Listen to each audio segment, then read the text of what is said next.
My name is Anna, and I am 34 years old. I reside in a quaint town known as Maple Hill.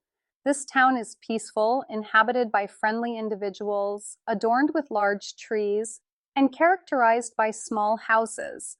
I occupy one of these houses, which is painted yellow, featuring white windows and a garden abundant with roses. I am married to a gentleman named Ethan. He possesses a gentle demeanor, warm eyes, and a kind smile. We have been united in marriage for 11 years. Ethan perceives me as a simple woman leading a straightforward life, and indeed I am. My profession is at the town library, where I assist individuals in locating books. Every Friday afternoon, I read stories to children, an activity I cherish. The aroma of old books instills a sense of tranquility within me. The laughter of children invigorates my spirit. Ethan believes I was raised in a distant small village, where my family continues to live simple lives akin to mine. He assumes my name has always been Anna. However, Ethan is unaware of certain aspects of my life. There exists a significant secret that resides deep within me, akin to a locked box. Each day, when Ethan gazes at me with his compassionate eyes, I experience happiness. Yet beneath the surface, there lingers a subtle pain, a quiet fear. I reassure myself daily that my secret remains secure, that it will never be revealed. Nevertheless, on some nights when sleep eludes me, I find myself reliving my past in dreams. Upon waking, I tremble, wishing that Ethan will never discover who I truly was. Prior to Ethan, I was not Anna. I did not inhabit Maple Hill. Instead, I lived in a vast, bustling city named Westport. The city was fast-paced and unwelcoming. The inhabitants were perpetually rushed. Smiles were scarce, and indifference prevailed. I did not spend my days in a serene library. In those times, my name was not Anna. It was Mia. Mia Lactatra Onquel home, a garden filled with roses, and a compassionate spouse. Mia was solitary in that city. She had no family and no trustworthy friends. Her employer was a man named Mr. Crane, who was nothing like Ethan. Mr. Crane exuded coldness, often dressed in dark suits and polished shoes. His gaze was as sharp as blades. He never raised his voice, yet his calm tone was more intimidating than any shout. I performed tasks for him. I transported boxes. I made phone calls. I ventured out at night when I ought to have been resting. I refrained from asking questions. The money was essential. I was youthful and isolated. Each night I reassured myself that it was merely work, just minor errands. However, deep down, my heart recognized the wrongness of it all. I felt like a specter gliding through the city. One night, after 3 years of living as Mia, I reached my limit. I had accumulated a small amount of savings, just sufficient to purchase a bus ticket and secure a modest room far away. I packed my belongings into a single bag and fled. I adopted the name Anna. I located Maple Hill on a map. It appeared tranquil. It seemed secure. I secured employment at the library. The community accepted me. They were unaware of my true identity.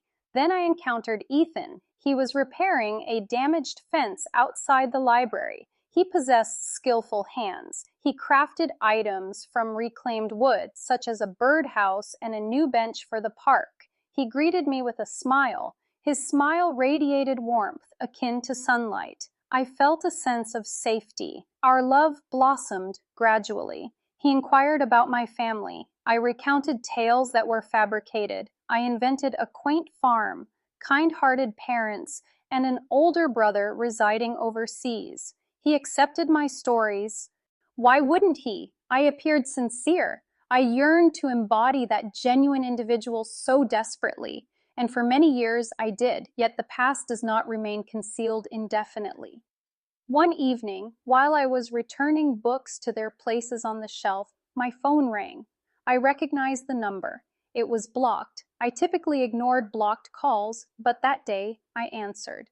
"Hello," I said softly. Initially, there was silence.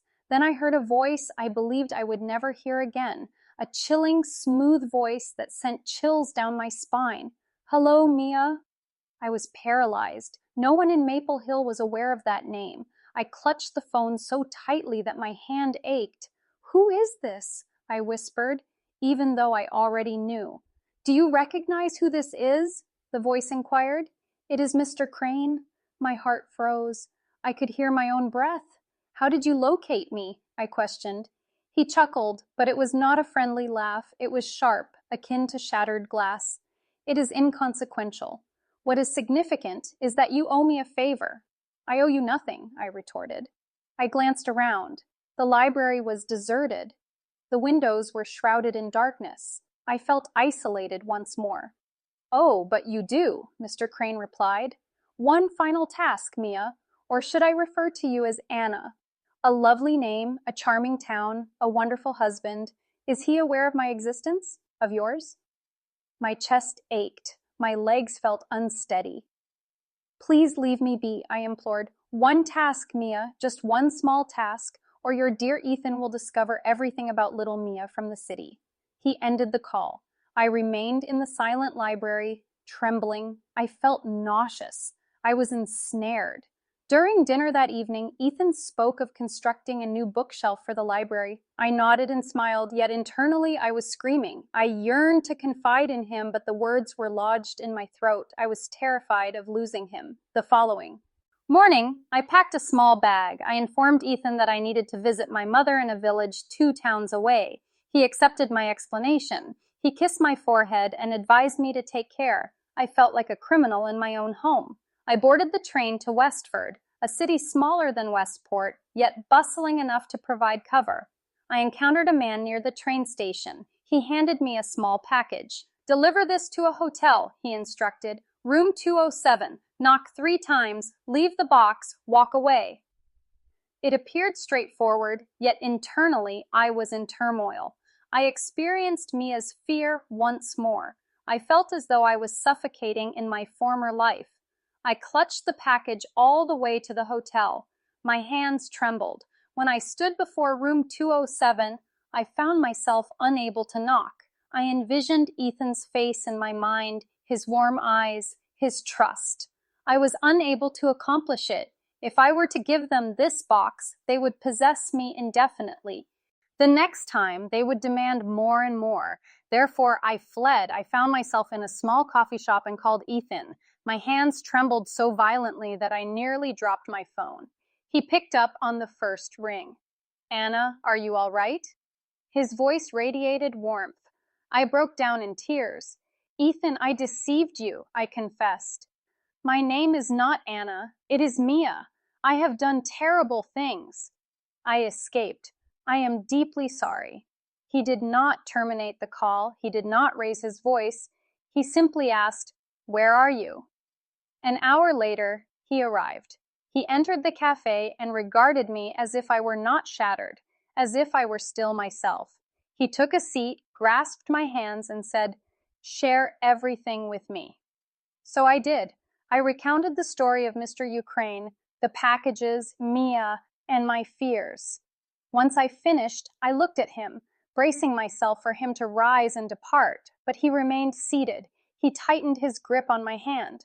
"We will face this together," he assured me. "You are not alone." When my phone rang once more, Ethan answered. Mr. Crane's tone was icy and piercing, yet Ethan remained composed. "Keep your distance from my wife," he stated with a sense of calm. "If you reach out again, we will involve the authorities." I anticipated that Mr. Crane would respond with laughter, but he did not. Instead, he terminated the call. That evening, we brought the package to the police. I recounted everything.